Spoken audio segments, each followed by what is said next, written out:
Why? Why did you leave me when I needed you the most?" Her voice trembled in the freezing night as she clutched her swollen belly. Ethan Hale, the billionaire who never let anyone close, froze. 8 months. A secret pregnancy. A name he never gave. Now on her wrist. Someone lied. Someone stole his future. And the moment he saw her shivering at the bus stop, alone, everything he thought he controlled shattered. What he didn't know could destroy them, or change everything. Watch until the end to uncover the shocking truth that no one expected. Welcome back to Beyond Color Stories. I'm so glad you're here. Tell me, where are you listening from today?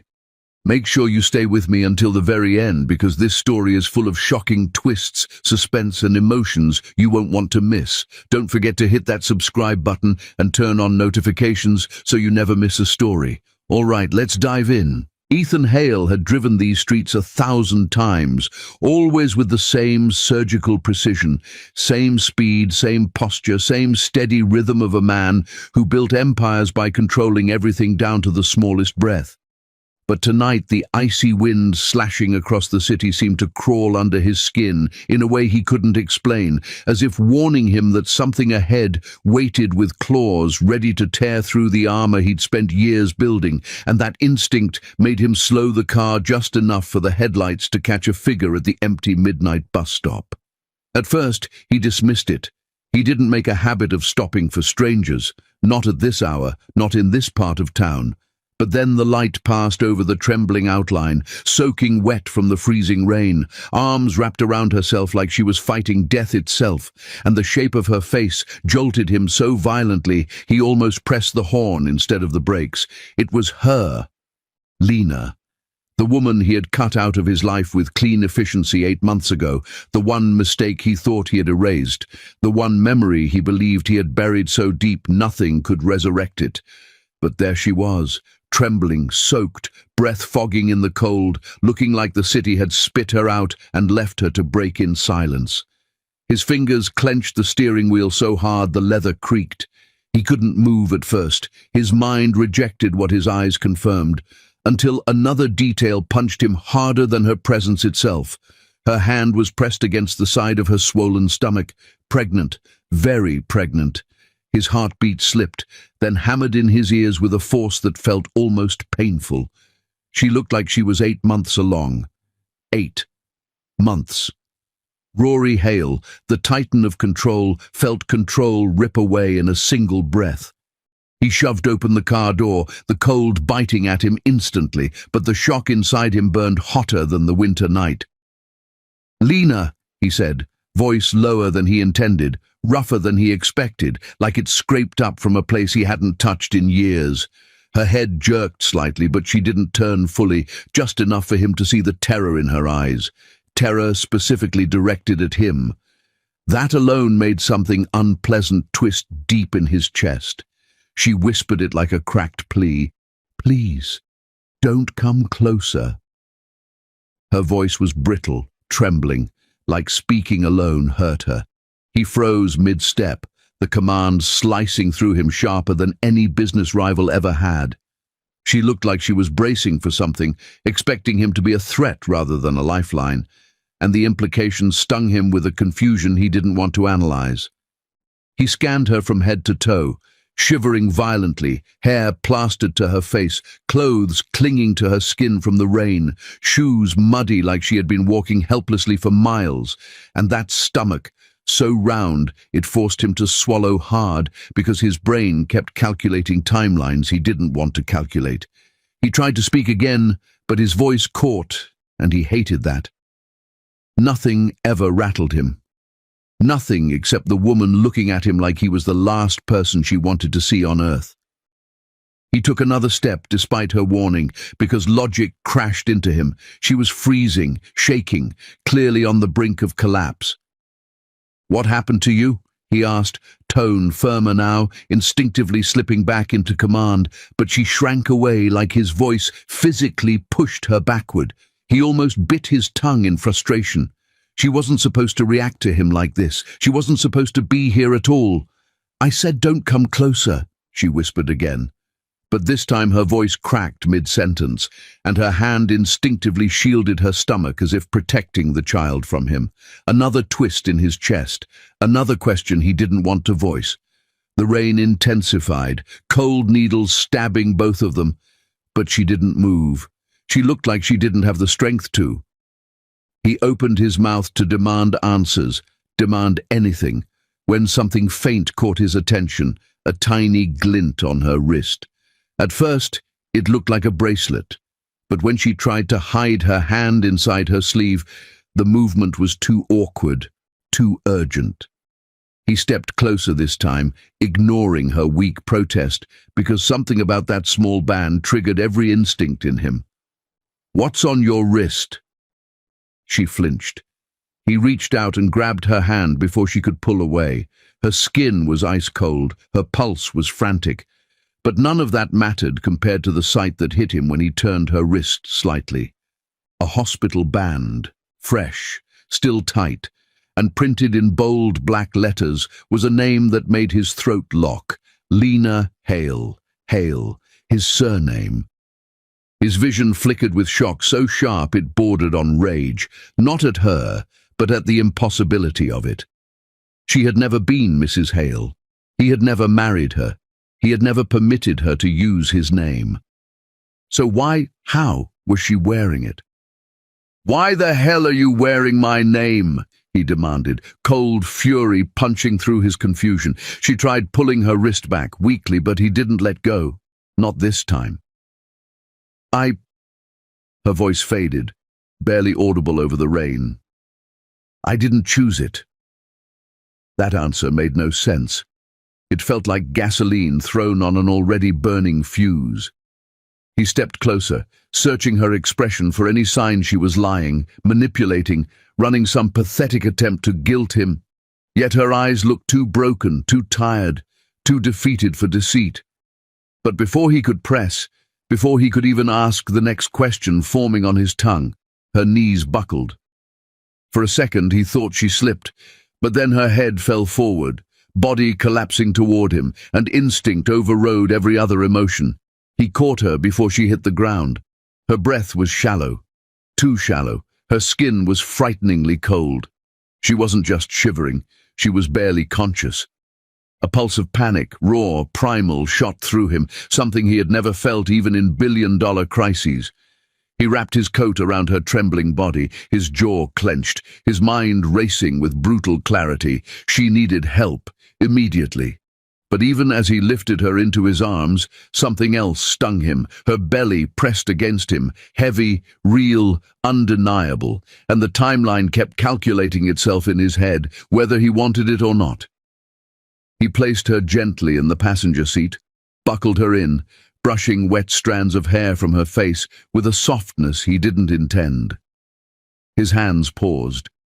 Her lips had gone pale, too pale. He shoved the thought aside, slammed the door, and sprinted around to the driver's side, heart hammering with a strange cocktail of adrenaline and something else. Fear. No, not possible. He didn't fear things, he controlled them. Yet his hands trembled slightly as he gripped the steering wheel. As he sped toward the hospital, every red light, every turn, every passing second pushed more thoughts through his skull like bullets. Why was she out here alone? Why was she wearing his surname? Who put it on her? Was she in danger? Did she run from something? Or someone? And the darkest question he refused to let surface but couldn't fully suppress. Was the baby inside her the reason fate shoved her into his path again? Lena stirred beside him for a moment, whispering something he couldn't make out, but her voice held the same fear she had when she first saw him. Another small cliff of dread scraped at him. What had been done to her to make her fear him of all people? He parked violently, barely remembering to shut off the engine. When he lifted her out again, she clutched his shirt weakly, not out of trust, but instinct. That small grip gutted him more than he expected. As he carried her through the hospital doors, nurses rushed forward, but one froze briefly, recognizing him, a common reaction. Ethan Hale rarely appeared in public without headlines following, and him carrying a heavily pregnant woman at midnight? That alone would feed tabloids for weeks, but he didn't give a damn right now. They wheeled Lena toward the examination area while he followed like a shadow, refusing to let her disappear from his sight again. Then the nurse glanced at the hospital band on Lena's wrist and said casually, her husband already approved the prenatal file. Ethan felt the world tilt. Her husband? What husband? But he didn't speak. Not yet. He just stared at that band with his name, and felt something inside him sharpen with lethal precision. This wasn't an accident. This wasn't coincidence. Someone had used his identity. Someone had created this situation. Someone had tied his name to a woman carrying a child he hadn't known existed. Another micro cliffhanger slammed into him. What else had been done behind his back? As the nurse pushed Lena into a room and the doors swung shut between them, Ethan finally exhaled, but the breath came out harsh, cold, dangerous. Someone was playing a game with his name. Someone had turned his absence into a weapon, and someone had dragged Lena into hell to do it. He wasn't cold anymore, he was boiling. And beneath the anger, beneath the confusion, beneath the storm ripping through him, one question burned the loudest. Who the hell signed those papers pretending to be him? The nurse's words, her husband already approved the prenatal file, didn't just freeze Ethan. They detonated inside him like shrapnel. Husband. That single word hit him harder than the sight of her soaked clothes, or the swollen belly, or even the hospital band that stole his name without his consent. His name, his identity, his bloodline. Someone had stepped into his place, impersonated him, claimed authority over a woman he had walked away from because he thought he was making the clean choice back then. And now the universe was spitting that choice back in his face with venom. He stood there in the fluorescent-lit hallway, jaw clenched, breath sharp, shoulders tense, like he was seconds from snapping the metal railing beside him. Doctors and nurses moved around him, but he didn't hear any of them. The only thing echoing in his skull was that band, Lena Hale, and the nurse's easy, casual statement as if signing documents under his name was as normal as rain. Her husband. The phrase repeated like a cold blade, twisting deeper each second. Ethan didn't even realize he was gripping the edge of the counter until the wood groaned under his knuckles. He forced himself to inhale slowly, grounding himself because panic was unfamiliar territory. Fury, however, that he knew too well. And beneath the fury was something worse, something he refused to name, but felt burning like acid. The idea of another man stepping into his absence, claiming Lena, claiming the unborn child, claiming rights Ethan hadn't even known he possessed. A nurse approached him cautiously, as if recognizing the storm gathering behind his eyes. "Sir, she's being warmed and monitored. She's stable for now." For now. Another micro-threat, another spike hitting his spine. He nodded stiffly, not trusting himself to speak. The nurse continued, "Do you want to wait inside the consultation room? Her husband usually—" Ethan cut her off, voice cold enough to frost the air. "Stop calling him that." The nurse blinked, startled. "But the paperwork is fraudulent." His tone carried the weight of a verdict. The nurse backed off slightly, sensing she'd stepped into something bigger than a midnight emergency. Ethan didn't waste another second. He pushed past her and moved toward the frosted glass doors where Lena had disappeared minutes earlier, his pulse pounding like a war drum under his ribs. He needed answers. He needed truth. He needed Lena awake and talking, because she was the only link to this mess that smelled like calculated sabotage. And yet, under that cold logic, something more primitive churned. A territorial spark, unfamiliar but undeniable, ignited the moment he saw her wearing his name without ever having earned the right to it through him. He reached the observation window and saw her through the glass. A small, exhausted figure on the hospital bed, shivering under warmed blankets, eyes barely open. Her breathing was shallow, each rise of her chest sending a flicker of guilt slicing down his spine. Guilt he didn't want to feel, guilt he didn't give permission to exist, but it was there anyway. He pushed open the door and stepped in. The heat lamps painted her skin in soft gold, but nothing masked how fragile she looked. Too thin, too pale, too tense, even in unconsciousness. She wasn't resting. She was collapsing. The doctor checked her vitals, then turned toward him. Her temperature is dangerously low. She's dehydrated, malnourished, and her stress levels are off the charts. Ethan felt his jaw clench. What does she need? Rest, food, stability, and no more shocks tonight. Too late for that, Ethan thought bitterly. The doctor scribbled notes and added, "We'll monitor her contractions. Stress can trigger early labor." Another bullet straight to his chest. He hated how it affected him, but it did. Hard. The doctor left, closing the door quietly behind him, leaving Ethan alone with the woman he once thought he could detach from cleanly. He moved closer to her bed, studying every tremble of her fingers, every unsteady breath, every bruise-like shadow under her eyes. He didn't know who she had become in the month since their breakup, but the Lena he remembered, the independent woman who argued with him fearlessly, who laughed too loudly, who cried too quietly, would never willingly wear a man's name, especially not his, and never through deception. He reached out and gently brushed her wrist again, staring at the band. Lena Hale. The name felt wrong, not because she didn't deserve it, some ugly part of him whispered, but because she hadn't chosen it. Someone had forced it. Someone had rewritten her identity as if they owned the right to define her. His teeth grit so tightly it hurt. He needed answers, and she was too weak to run from him now. "Wake up," he muttered under his breath, not as an order but as something dangerously close to fear. Her eyes fluttered weakly. He leaned closer, catching the faintest sound of her breath. "Lena," he said quietly but firmly. Her lashes moved again. Her lips parted. He saw the moment recognition flickered in her eyes, the moment she realized he was standing over her again, ghost-like, the same man who broke her heart and walked away, but instead of anger, instead of relief, instead of longing, he saw dread. That stole the air from his lungs. She swallowed weakly, trying to sit up, and he automatically reached out to steady her before she could fall back. She tensed at his touch.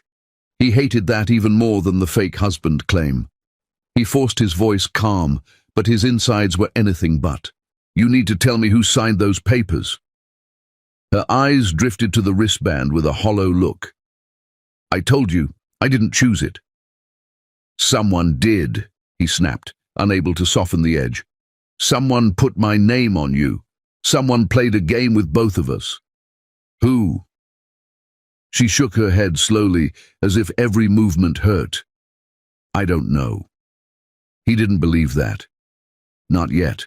She might not know everything, but someone like her wouldn't walk blindly into signing documents she didn't understand. Except, she wasn't the Lena he remembered. This Lena looked beaten down, stripped of options, worn to the bone. Maybe desperation had forced her into situations she never imagined. He tried a different angle, leaning closer. "Lena, look at me." Her gaze lifted, barely. "Did you ever sign anything with my name on it?" She shook her head again, quicker this time, like the accusation offended her. "No." "Then someone forged it." She swallowed, her throat bobbing painfully. He caught it instantly. The fear wasn't of him, it was of something or someone else. He pressed harder. "Who told the hospital I was your husband?" Her eyes glistened with something sharp, shame. "I didn't ask," she whispered. "I just did what they told me because they said it would make things easier." They. A tiny word that cracked open 1,000 new suspicions. "Who are they?" he demanded. She began shaking her head again, but panic surged into her expression, replacing weakness with something more jagged, more haunted. Ethan leaned closer, voice low, dangerous. "Lena." Tell me who handled your documents." Her lips trembled. "Your assistant." The words were soft, but they hit him like a blow. A mini cliffhanger tightened the air. Ethan's expression turned deadly still. "Which one?" he asked, though deep down he already knew the answer. The one who always lingered too long in his office, the one who hovered around him like she had a claim she never earned, the one who had quietly smiled the day Lena walked out of his life. But he didn't voice her name yet. He wanted Lena to confirm it. He needed it from her mouth. Before she could, her body jerked slightly, a small shiver turning into a visible tremor. The monitors beeped faster. Ethan stepped forward instantly. "Lena!" She winced as another cold wave forced through her spine. "It's nothing," she whispered. But he wasn't stupid. Nothing in this situation was nothing. He walked around the bed, grabbed another blanket, and draped it over her, adjusting the heat lamp closer, his movements sharp but careful.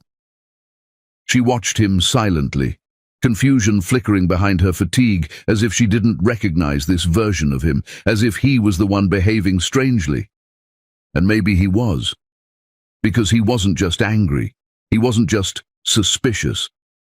Something else was creeping in, something heavier. He pushed it back ruthlessly. Now wasn't the time.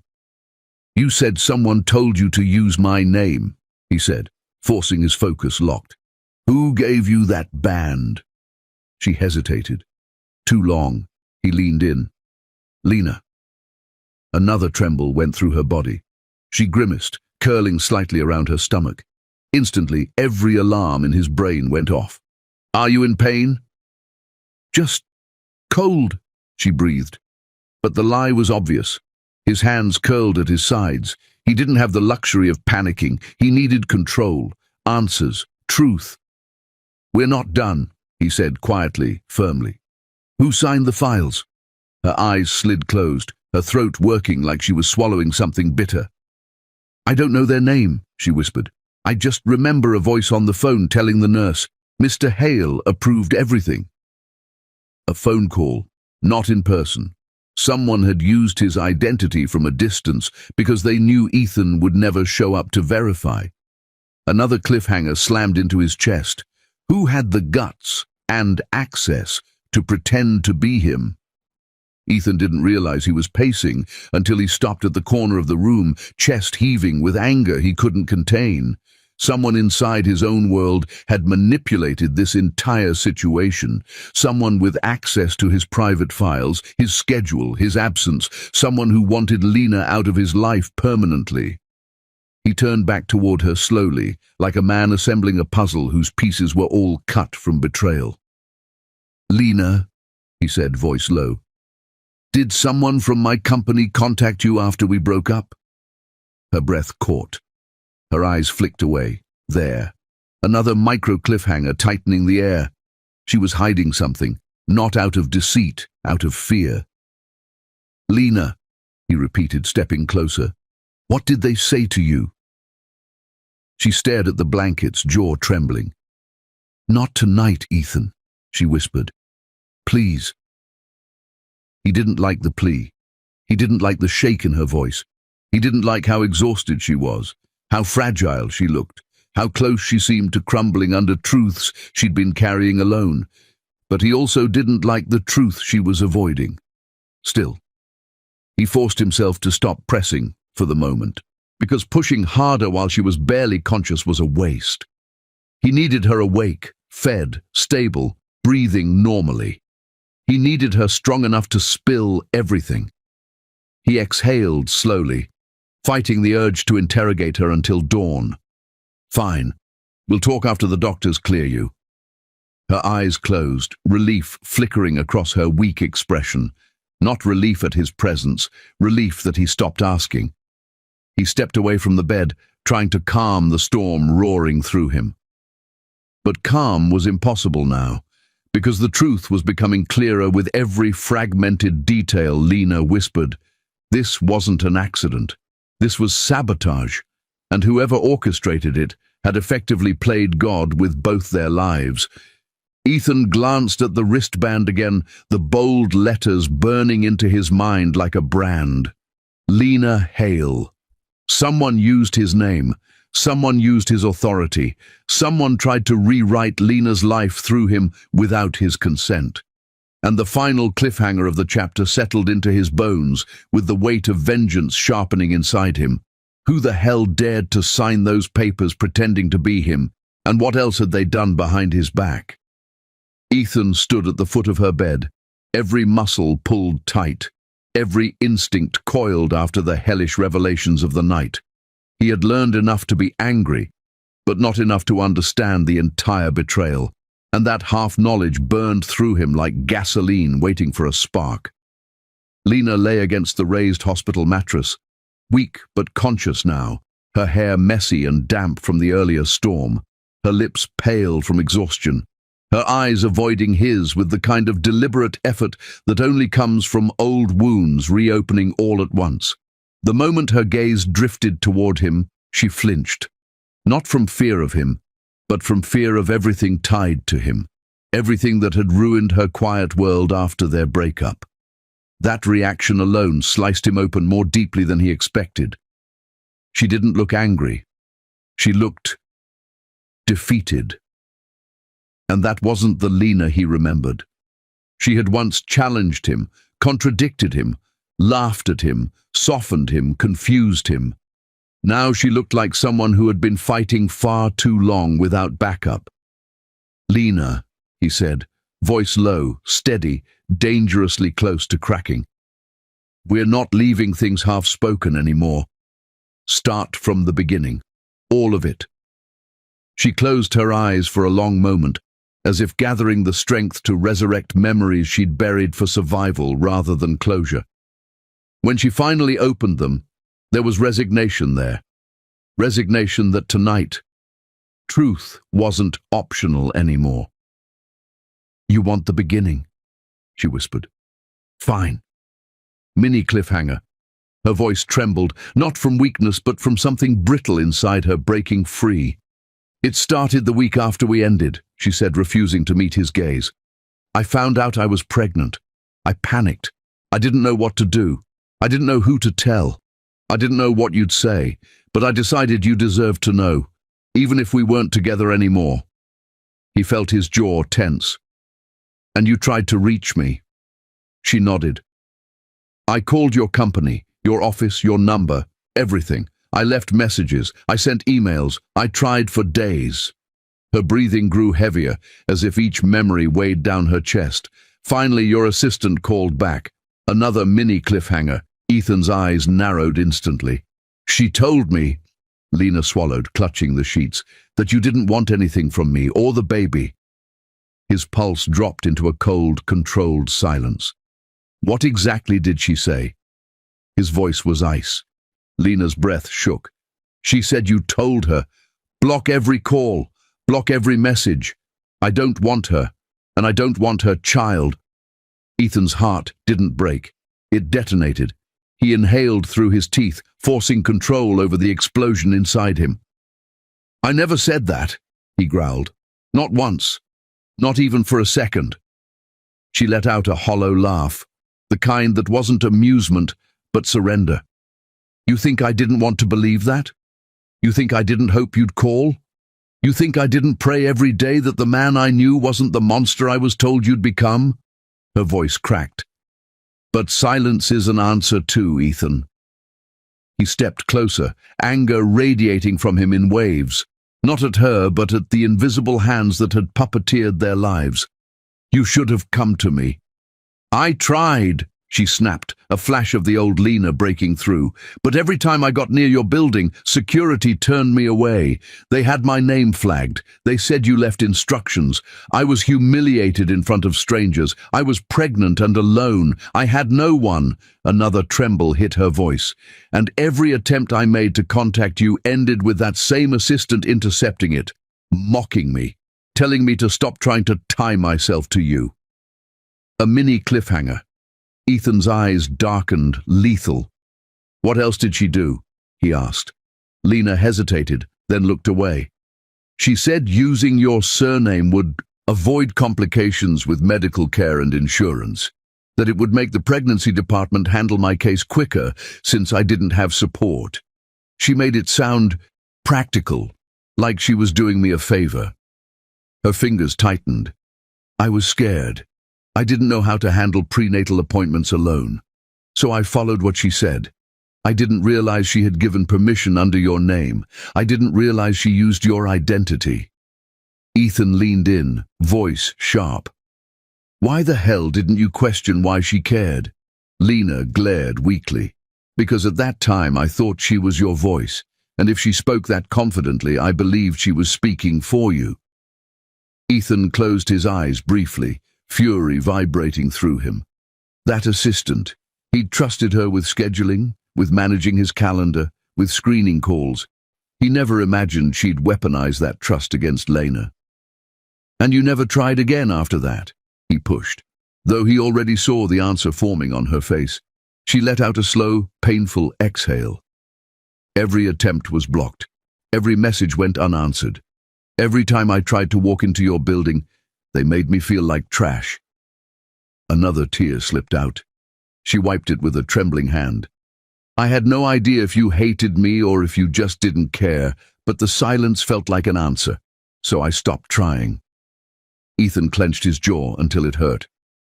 And you went through pregnancy alone because you thought I rejected you, he said, his voice quieter, darker.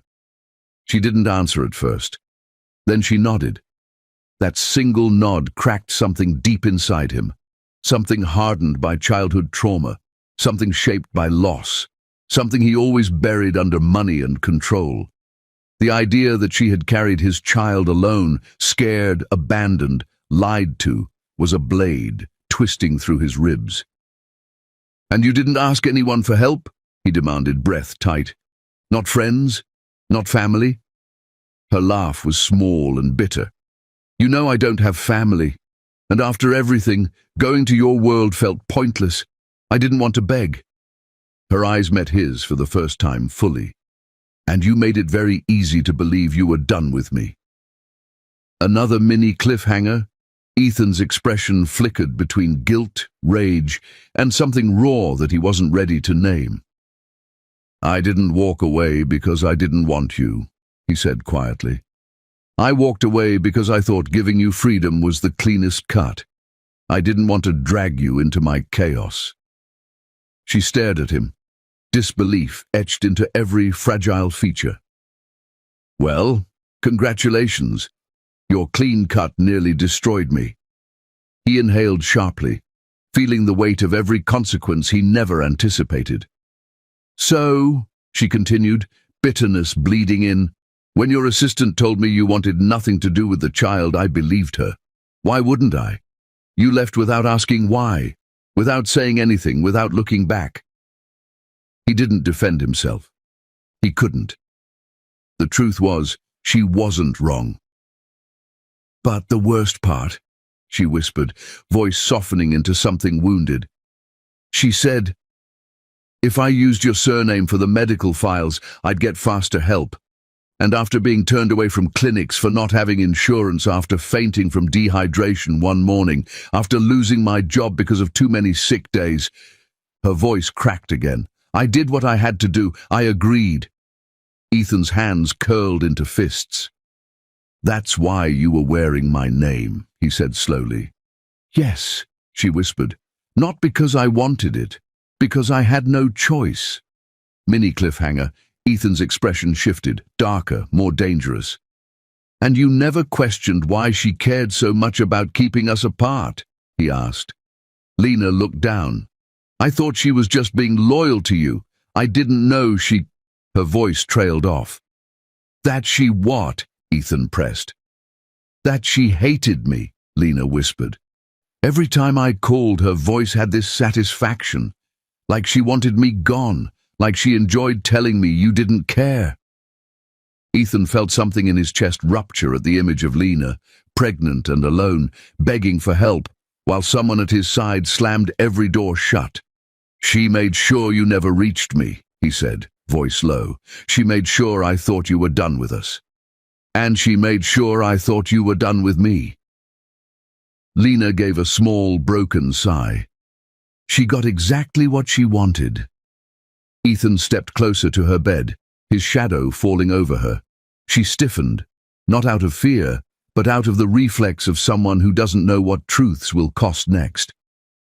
"And the baby?" he asked slowly. She tensed instantly. Mini cliffhanger. Her breath hitched.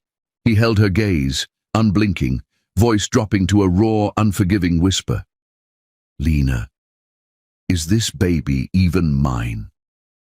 The air between them froze, heavier than the storm outside, heavier than every lie, heavier than the months that tore them apart.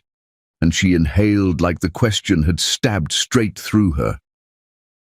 Ethan stood frozen in the sterile hospital room, the weight of her words anchoring him to the spot, as if gravity had doubled, as if every moment of their past, every miscommunication, every silent month apart had conspired to hit him all at once, and the sound of her voice saying, "Ethan, you're the only man I've ever been with," reverberated through him like a hammer striking metal, sharp and irreducible, cutting through layers of self-imposed armor, and he could feel the truth of it embedding itself in his chest, sinking into the very marrow of his bones, cracking him open in places he didn't know existed, making his carefully constructed world of spreadsheets, deals and numbers collapse into a mess of raw human emotion he hadn't allowed himself to feel in years.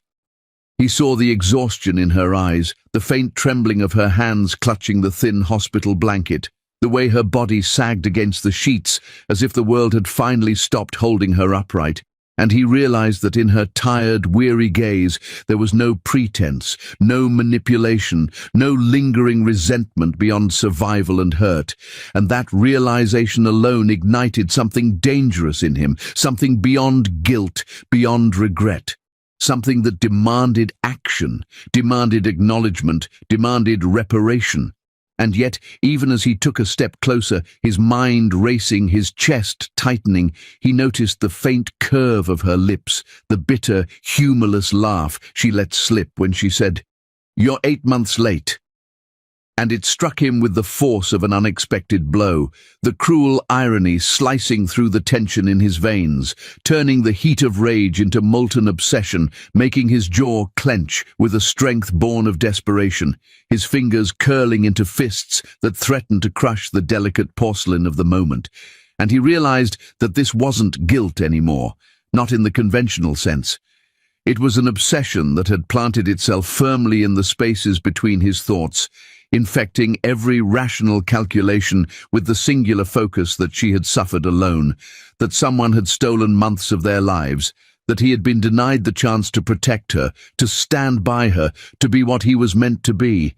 And as he looked down at her, faint traces of exhaustion etched into the line of her jaw, the slight quiver in her eyelashes, the tiny, desperate exhale she gave as if to remind him of her fragility.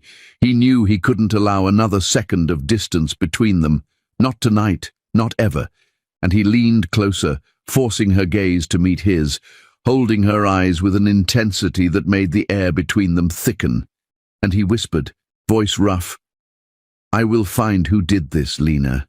Whoever tried to hurt you, whoever kept us apart, I will find them."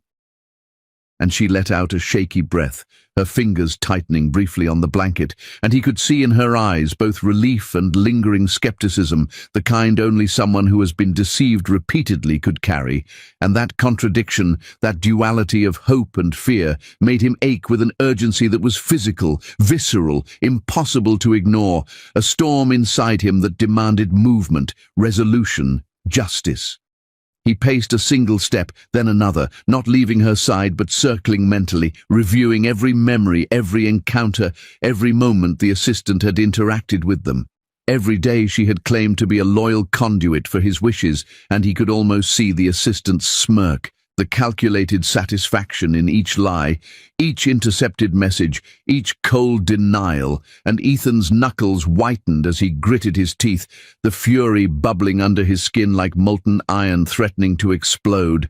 And Lena watched him quietly, too drained to speak, too exhausted to argue, and the tension between them was punctuated by the occasional beep from the monitors, each one a reminder that life and death, truth and deception were playing out simultaneously in the room, and then Ethan's phone vibrated sharply in his pocket, the sudden intrusion breaking through the haze of anger and obsession, and when he glanced at the screen, he saw the name of his investigator flashing insistently, a familiar professional calm in the contact that contrasted sharply with the chaos roiling inside him. And he swiped the phone open, reading the short, urgent message that made his pulse spike in a way that was equal parts anticipation and dread. "Sir, you need to see this. It's about the assistant who blocked her."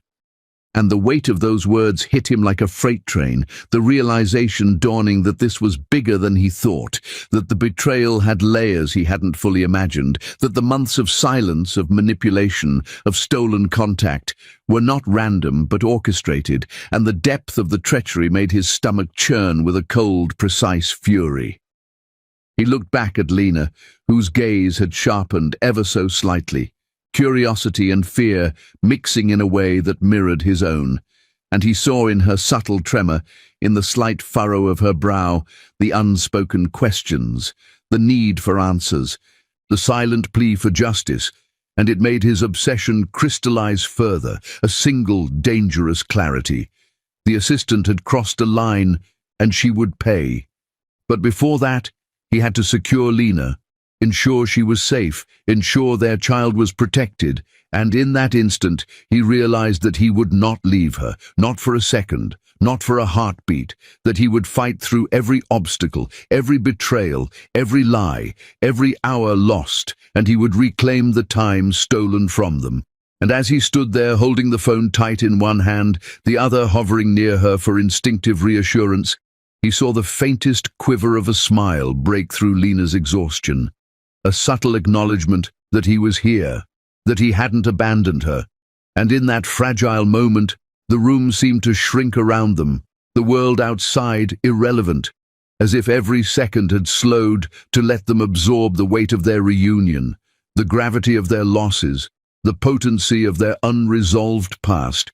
And yet, even as he processed it, even as he felt the shift in the air, even as he prepared to act, another small mini cliffhanger struck him, a subtle, almost imperceptible hesitation in her breath, a flicker of uncertainty that reminded him that trust, once broken, is never fully restored in an instant, that the path ahead would be fraught with confrontation, revelation, and the unraveling of every carefully constructed lie.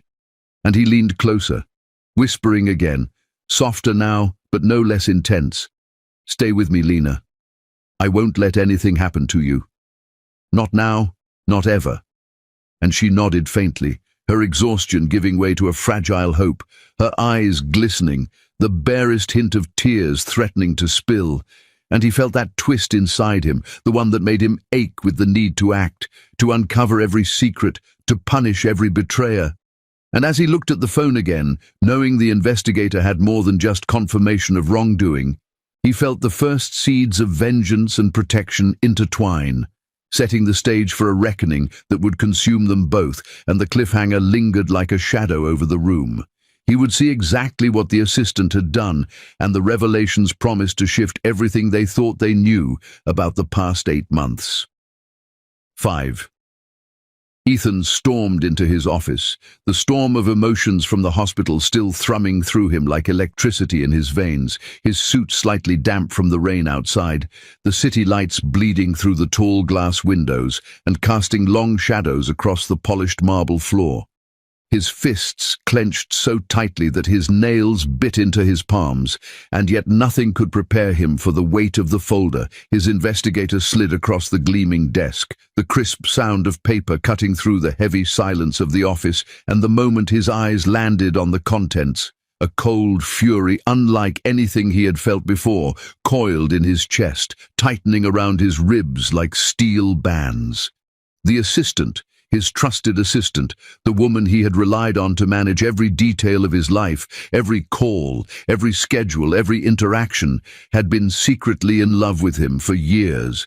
And in that obsession, she had deliberately, meticulously, maliciously blocked every message, every call, every attempt Lena had made to reach him, manipulating their lives, controlling their access to one another, deciding who could touch his world and who would be cast into isolation. And worse, she had forged his signature on the pregnancy documents, effectively claiming authority over decisions she had no right to, using his name to erase his ability to intervene, to protect, to act. And as Ethan's eyes scanned the details, the dates, the emails, the intercepted messages meticulously logged, every fiber of his being screamed in betrayal, in rage, in disbelief that someone so close could weaponize love and loyalty into a prison of lies. And he felt the world narrowing down to the small, precise lines of paper, each one a dagger in the story of the months he had lost, each one a brutal reminder that the child he had been denied, the woman he had been cut off from, had suffered in his absence, and he could feel his chest heaving with a fury so hot it seemed to scorch the air around him. He slammed the folder onto the desk, making the glass tremble, the sound echoing in the cavernous office. And yet he could not focus solely on the betrayal, because in the back of his mind a single persistent thought gnawed at him, relentless and cold. Lena, alone, vulnerable, vanished from the hospital, leaving only a small, cryptic note behind, scribbled in her familiar handwriting. "Don't look for me," and his stomach twisted, the simplicity of the words hiding the storm of meaning behind them, the subtext, the silent screams, the fear, the exhaustion, and the possible danger she had faced. And as he turned over the note in his hands, running his fingers over the familiar penmanship, his mind raced through every scenario, every possible explanation, every hint she might have left about her location, the people she might have trusted, the roads she might have taken, and he realized with a sickening, heart-stopping clarity that this wasn't just a goodbye. It was a warning, a desperate attempt to keep him away while she navigated the most dangerous, vulnerable hours of her life, and the knowledge hit him harder than any betrayal.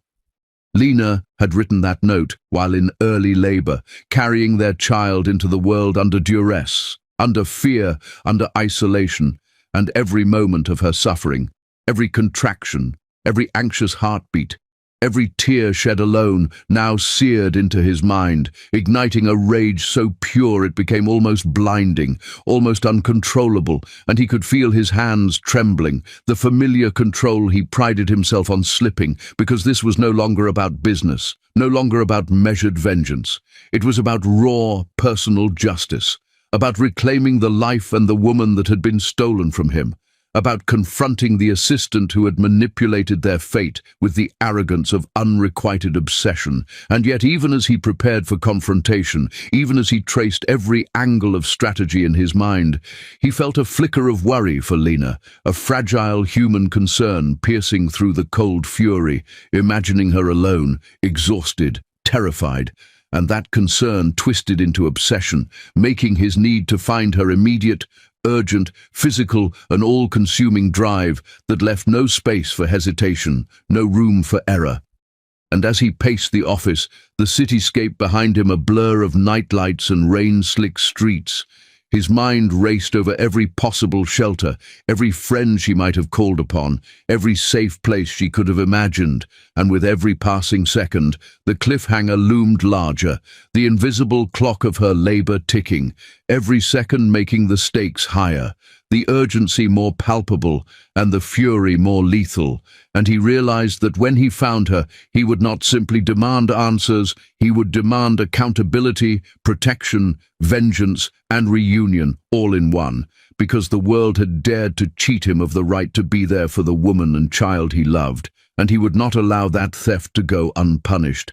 And even as the storm of his emotions raged, even as the investigators' reports lay open before him detailing every lie, every interception, every forged signature, he felt a twisted exhilaration, a clarity in the chaos, a singular purpose that no amount of corporate pressure or societal expectation could dilute. And he knew the next hours would be a reckoning, a confrontation, a rescue. And in the back of his mind, the cruelest mini-cliffhanger of all lingered, a shadow at the edge of his awareness. Every decision he made, every step he took, would need to reach her in time, to protect her from herself, from others, from the assistant's manipulations, and to ensure that the life she was bringing into the world was not endangered by the silence, the lies, and the months of deceit that had already cost them so much. And as he held the note again, feeling the weight of her handwriting like a pulse of reality, he realized that the coming hours would decide everything, and that every second she had spent alone, in pain, in fear, was now a blade pointing directly at him, daring him to fail, challenging him to act, demanding he rise beyond the fury, beyond the betrayal, beyond the obsession, into something sharper, more dangerous, and more unstoppable than he had ever been before. Ethan tore through the rain-slick streets of the city, the tires of his car slicing through puddles with a ferocity that matched the storm roaring inside him. Every passing streetlight a blur as he scanned for any sign of Lena, any shadow that might indicate where she had fled.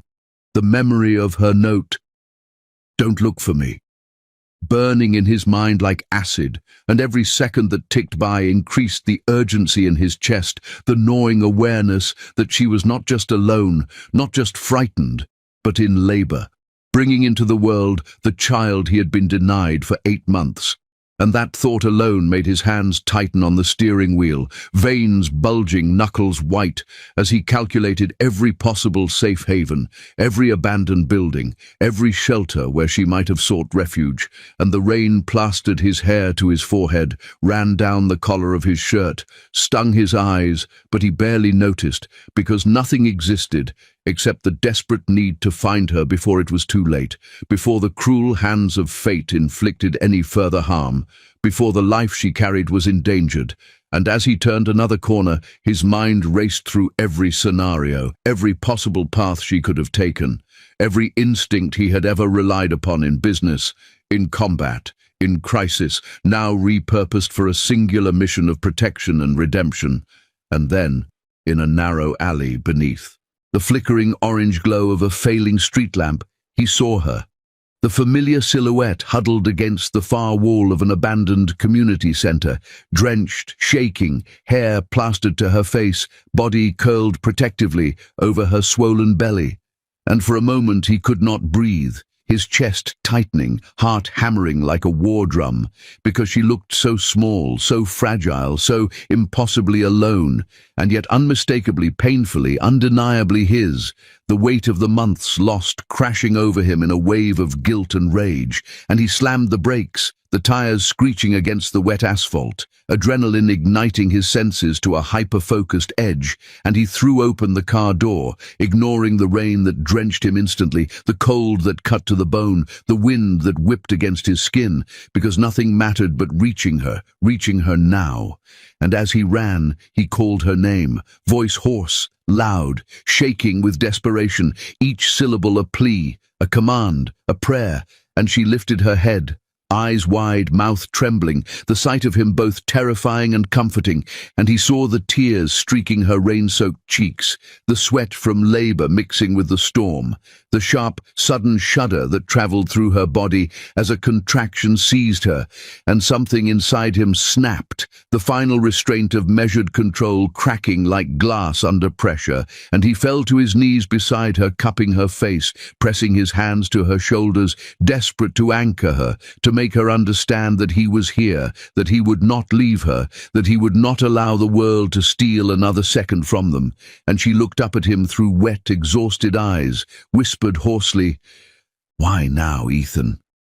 And the raw ache in his chest twisted into something fiercer, sharper, a desperate, relentless need that had nothing to do with control, with money, with pride, but everything to do with survival, with protection, with love forged in absence and betrayal.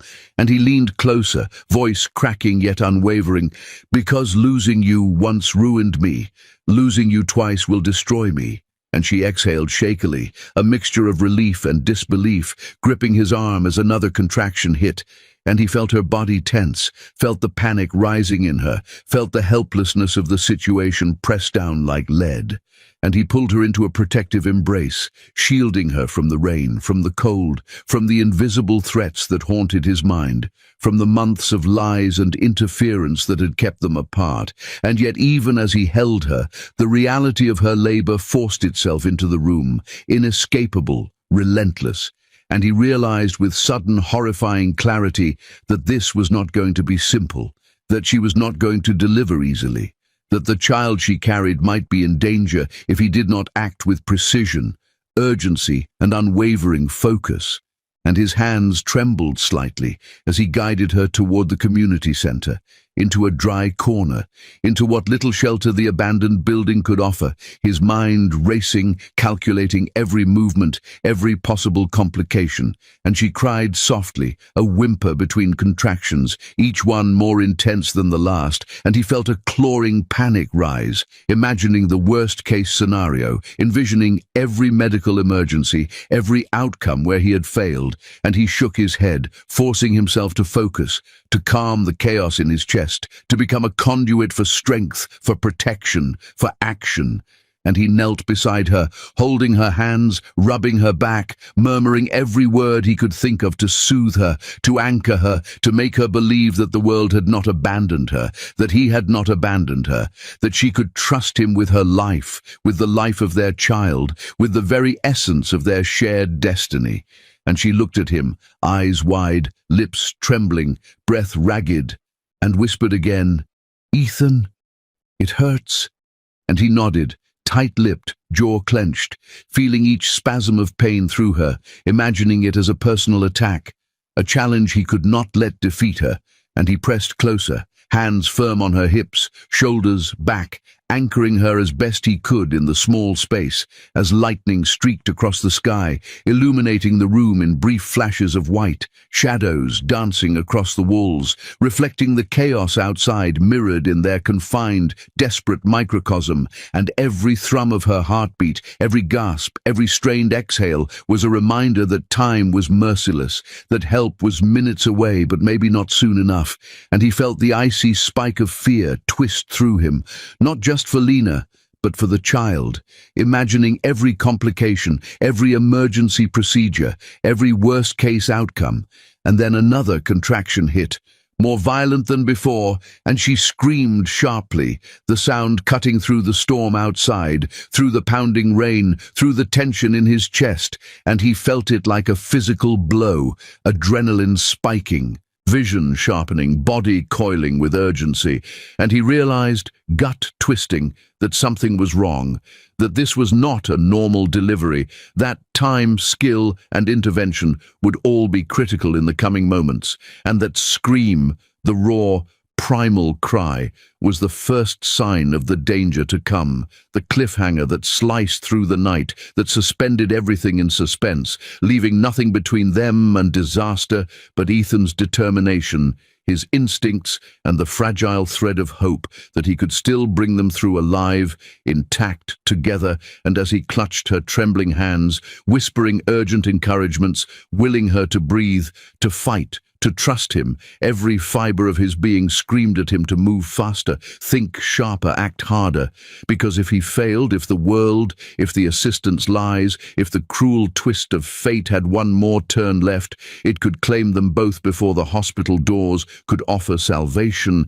And in that instant, the storm outside, the darkness of the abandoned building, the rain, the cold, all of it became irrelevant except for the single, piercing, terrifying awareness that Lena's scream had just announced the first true danger, that the baby was not coming normally, and that everything they had survived up until now was about to be tested in ways neither of them could have anticipated. Ethan's hands trembled only slightly, but the tremor was enough to betray the storm inside him as he hoisted Lena into his arms, feeling the curve of her body, the weight of her swollen belly, the shivers from exhaustion and labor coursing through her like electricity. And he ran to the car with a speed and ferocity that bordered on reckless, ignoring the rain slashing at his face, the water soaking his suit, the thunder rolling overhead, all sensory inputs reduced to insignificance compared to the urgency of keeping her safe. And as he strapped her into the passenger seat, carefully, yet with a tension born of panic, he felt her fingers clutch his wrist, nails digging in, weak but desperate, her eyes wide with fear and relief. And he caught her gaze, whispering, "I've got you. I'm not letting go. Not now. Not ever."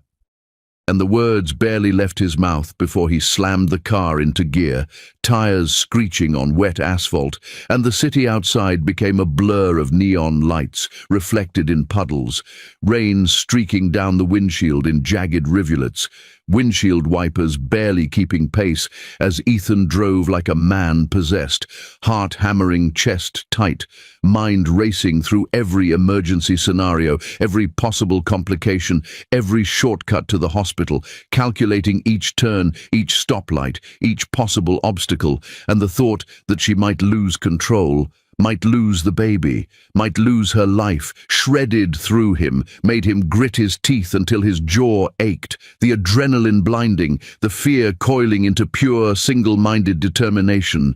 And as he reached the hospital, barely slowing to brake, he leapt from the car, swinging the door open to lift her out again, ignoring the cold rain, the looks of passing pedestrians, the beeping of car alarms, the distant sirens that now seemed almost silent compared to the storm inside him.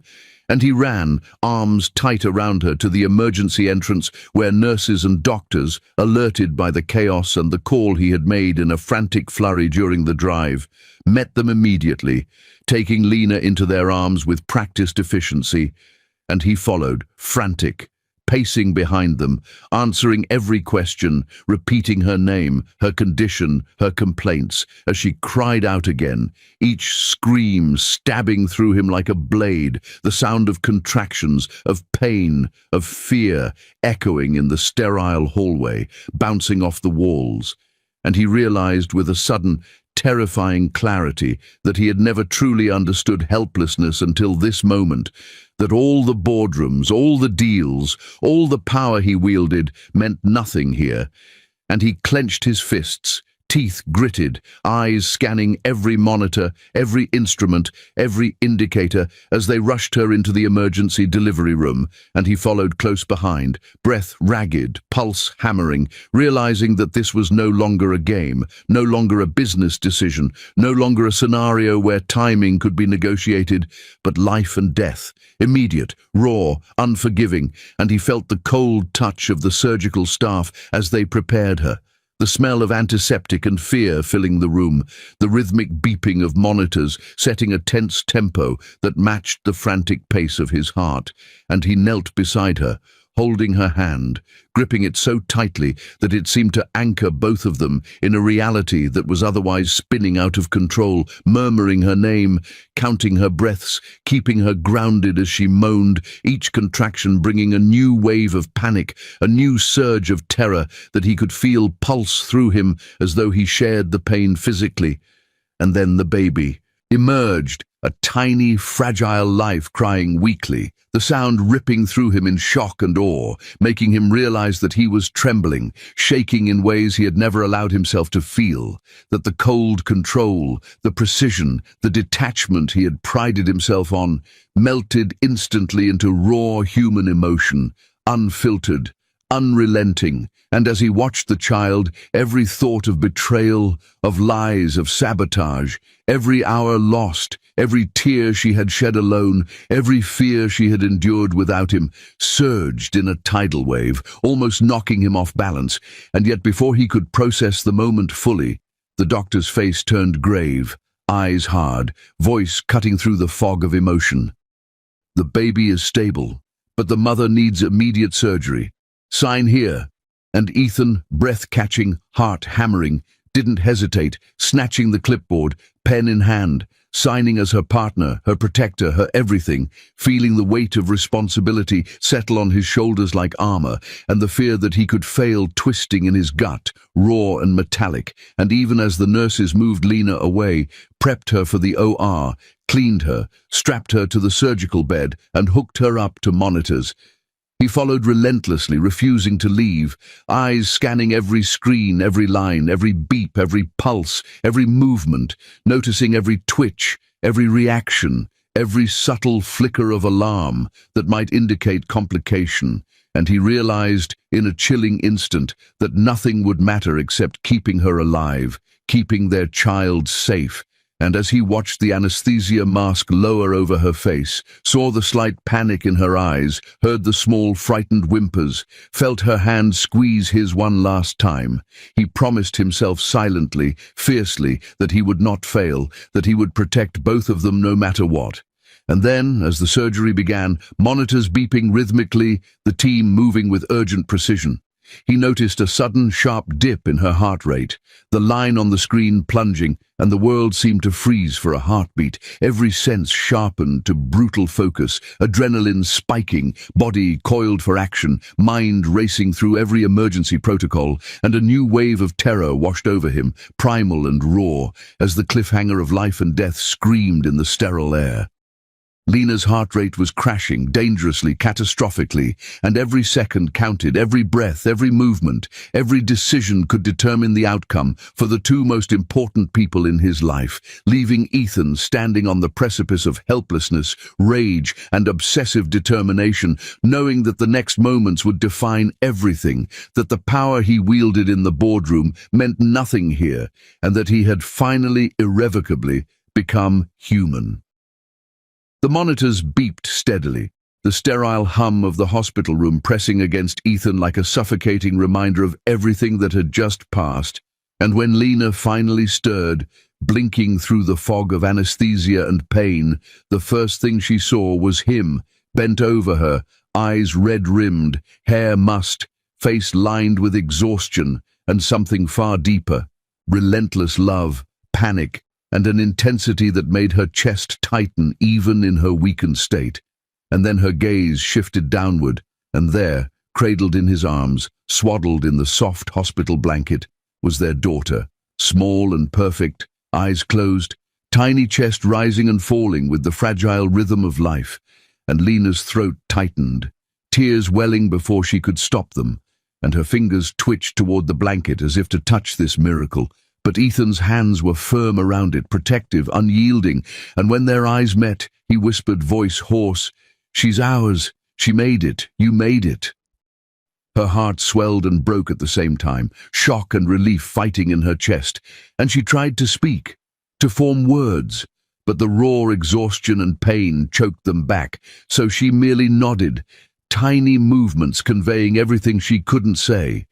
And Ethan's gaze softened, but only briefly, because beneath the relief, beneath the awe, there was still fire, there was still rage at what had been stolen from them, at the months of lies and absence, at the manipulations that had nearly destroyed both her and their child. And he leaned back slightly, brushing damp strands of hair from her face, and in the pause, the weight of silence pressed down, thick, uncomfortable, heavy with confessions unspoken, and Lena, mustering the courage through trembling lips, whispered, "Ethan, But the words faltered, and she closed her eyes, shame and fear mingling, because there was a secret she had carried even before the breakup, a truth that had gnawed at her nights, that had forced her into silence, that had kept her from reaching him sooner, that had kept her from telling him everything when she should have trusted him to protect her, and the words tumbled out in a rush, slow at first, then spilling like a dam breaking. "I didn't tell you. Not when I found out I was pregnant. I was afraid. Afraid you'd reject me, afraid you'd never want a family, afraid you'd see it as a burden, and I couldn't lose you again, so I stayed silent." Ethan's eyes widened, the intensity in his gaze sharpening, flickers of hurt and disbelief crossing the storm of love and rage in his chest, and he reached out, fingers brushing her cheek lightly, almost gently, though every inch of him screamed with the weight of what she'd endured alone, and she met his gaze, voice shaking but defiant in its vulnerability. I thought you'd hate me. I thought you'd leave. I couldn't risk losing you, not again. So I hid it. I hid everything." Ethan exhaled slowly, jaw tight, throat raw, as if swallowing down years of unacknowledged pain, memories of loneliness, fear and helplessness he had buried under control and precision. And then, voice low, almost a growl, he admitted the wound she had never known existed, the scar he had carried silently through the years. Lena, my coldness. It wasn't always for show.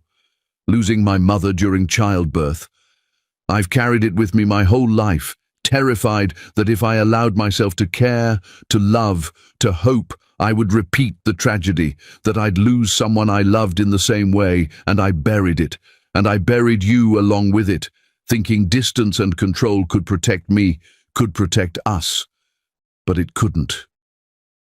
She shivered under the weight of his words, chest tightening, as the truth of his fear met the truth of her own, a mirror of pain and longing reflected between them. And for a long moment, neither spoke. The room filled only with the soft whimpers of their daughter, the rhythmic beep of monitors, the faint hum of machinery, and the distant echo of the storm that had raged outside, now a fading backdrop to the chaos and intimacy in that room. And Ethan leaned closer, careful, tender, brushing damp strands from her temple, and whispered, voice raw with honesty, "You should never have carried this alone, Lena. You should never have doubted my heart, because the moment I realized, the moment I saw you and her and everything you endured, I understood that I'd been wrong. I should have been there. I will be there from now on, every second, every breath, no matter what it takes." She felt the quiver in his voice, the tremor in his hands, the raw humanity breaking through the billionaire mask he had worn for so long, and tears slipped freely down her cheeks, burning yet cathartic, and she reached for his hand, weakly at first, then with a desperate grip, anchoring herself to him, to the only person she could trust, to the man who had hurt and abandoned her, yet somehow had also become the only anchor in a world that had tried to break her, and as their fingers intertwined, a quiet determination settled over them, fierce and unspoken, and Ethan, voice low, steady but trembling, leaned closer to her ear, whispering a question that carried the weight of every night he had spent imagining the worst, every regret, every longing, every fear, every moment he had lost with her, and the question hung in the air, sharp, urgent, transformative, a bridge between the past and the future, between pain and hope. "Lena, will you come home with me?" And the room seemed to hold its breath, monitors ticking, heartbeats sinking, the soft coos of their daughter punctuating the silence, and Lena's eyes widened, body trembling, chest tightening as the weight of his words sank in, a question that promised redemption, a future, a second chance at life, love, and family, and for a heartbeat, for a breath. Everything paused, suspended on the edge of a single answer, a choice that could heal or break, a cliffhanger that left the entire universe of their story dangling on the fragile hinge of possibility, and every second stretched, taut and electric, until she exhaled slowly, a mixture of fear, hope, relief, and longing, knowing that the decision she made in that room, in that moment, would shape the rest of their lives. And Ethan, still holding her hand, still gazing into her eyes, felt the weight of every loss, every betrayal, every trial they had endured dissolve into a single, overwhelming surge of emotion. The fragile human heart of the billionaire, cracking, bleeding, and finally, irreversibly opening, and the cliffhanger lingered, suspended like a lightning strike frozen in time. Would she say yes? Or would the last 8 months of pain and distance keep them apart, just as fate had tried to do from the start? The hospital room felt impossibly small, almost claustrophobic, compared to the weight of everything that had happened. And yet, when Lena finally took a trembling breath and nodded, just slightly, barely perceptibly, Ethan's entire world seemed to shift. The tension, the months of betrayal, the nights spent haunted by absence, the fear that he'd lost her forever, all collapsing into a singular blazing certainty that she had chosen to trust him again, and he moved with a deliberate, reverent care, lifting her into his arms once more, this time steady, purposeful, tender yet commanding, cradling her and their daughter together, feeling the delicate warmth of life, the fragile connection of family, and as he carried them through the sliding glass doors of the hospital, the sterile lights fading behind them, he felt a rush of exhilaration, relief, and a sharp, fierce protectiveness, knowing that no one, not a corrupt assistant, not the cruel twists of fate, not the indifference of a heartless world, would ever come between them again. And Lena, despite her exhaustion, despite the soreness that still lingered in every muscle, felt a flicker of hope she hadn't allowed herself to feel in months. Eyes meeting his with a mix of fear, trust, and something tentative but undeniable, a quiet surrender to the man who had once abandoned her, yet had come back with the force of a hurricane to reclaim what was theirs. And when they stepped into the waiting car, Ethan's hands never left hers or their daughter, his grip firm but gentle, and he whispered into the night, voice low and unrelenting, "We're going home." And the city outside passed in a blur of lights, reflected in rain-slicked streets, a mirror to the storm that had raged in their lives, now calming, tempered, but still alive, electric. And when the car pulled up in front of the penthouse, towering and gleaming like a fortress of both power and sanctuary, Lena's heart skipped, unsure, anxious, because it wasn't just a home. It was the life he had built, the empire he had protected, the world he had controlled, and now he was opening it to her, completely, unapologetically, a silent vow that nothing would ever come between them again. And as they entered the elevator, Ethan holding her and their child carefully, his eyes flicking between the mother and daughter with an intensity that left her breathless, she realized for the first time in months that she was safe, truly, completely, and that the man before her, cold, precise, untouchable to the world, had melted entirely for her alone. And when the elevator doors opened to the penthouse, the space was warm, filled with light, yet stark, elegant, a reflection of Ethan himself, and he set them down carefully, letting Lena stand, her hands braced on the baby's small form, while he moved to the door, locking out the rest of the world, ensuring no interruption, no intrusion, only them. Only the fragile, precious unit they now formed. And as Lena took tentative steps into the apartment, touching surfaces, feeling the solidity of walls, the softness of fabrics, the quiet security, she realized this wasn't just a home. It was a promise, a beginning, a chance to heal, to rebuild, to love, without fear. And Ethan followed, pacing slowly, methodically, eyes scanning every corner, ensuring it was ready, prepared, protective. And then he paused, turning to face her, the daughter in her arms, tiny breaths soft against their warmth, and for a moment the silence was deafening, heavy with the unspoken, with the gravity of months lost, with the possibilities now open before them. And he stepped closer, voice low, almost reverent, yet fierce with emotion. "Lena, I want to fix everything. I want to make it right, every lie, every absence, every mistake. I can't undo the past, but I can shape our future." And she looked at him, heart hammering, unsure if she could trust words, only actions, and Ethan reached for her hand, brushing it lightly, reverently, as though touching her might shatter them both, and whispered, "I've already started. I've fired the assistant, initiated the legal actions to protect you, ensured nothing can hurt us again. But I want more than protection. I want you, all of you." Mini cliffhanger.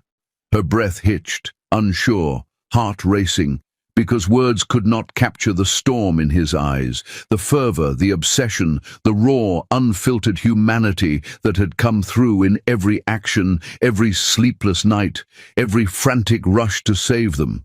And she realized in that instant that the man who had been unreachable, untouchable, untamed by emotion, had finally let himself feel everything, and it terrified her and thrilled her at the same time, because it meant trust, vulnerability, intimacy, a surrender neither of them had dared before, and Ethan knelt slightly, lowering himself to her eye level, still holding out his hand, and whispered again, "Marry me, Lena, not because of the child, not because of necessity, but because losing you, watching you suffer, almost losing you again, taught me what love really is. And I don't want to waste a single second without you as my partner, my equal, my home." And she felt tears prick her eyes, hot and unrelenting, as the enormity of the moment settled around her, the weight of love, regret, obsession, hope, and finally, a chance at happiness too long denied, and she took a trembling step forward, pressing the baby gently against her chest, looking into the eyes of the man who had once been her torment and her salvation. And without words, without hesitation, she kissed him, soft at first, then with the urgency of a lifetime of pain and passion, a kiss that sealed months of longing, fear, and uncertainty into a single, irrevocable act.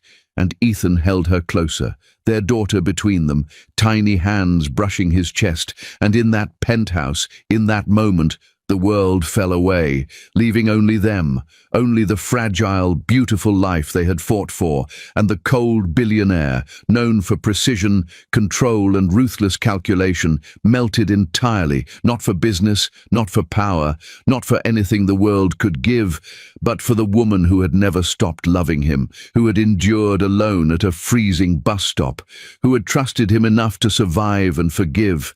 And as they stood there, a family forged in fire, love, and unrelenting trials, the city lights below flickering like distant stars, the storm of their past finally giving way to calm, Ethan whispered into her ear, voice low and fierce, "This is it, Lena, home, us, forever."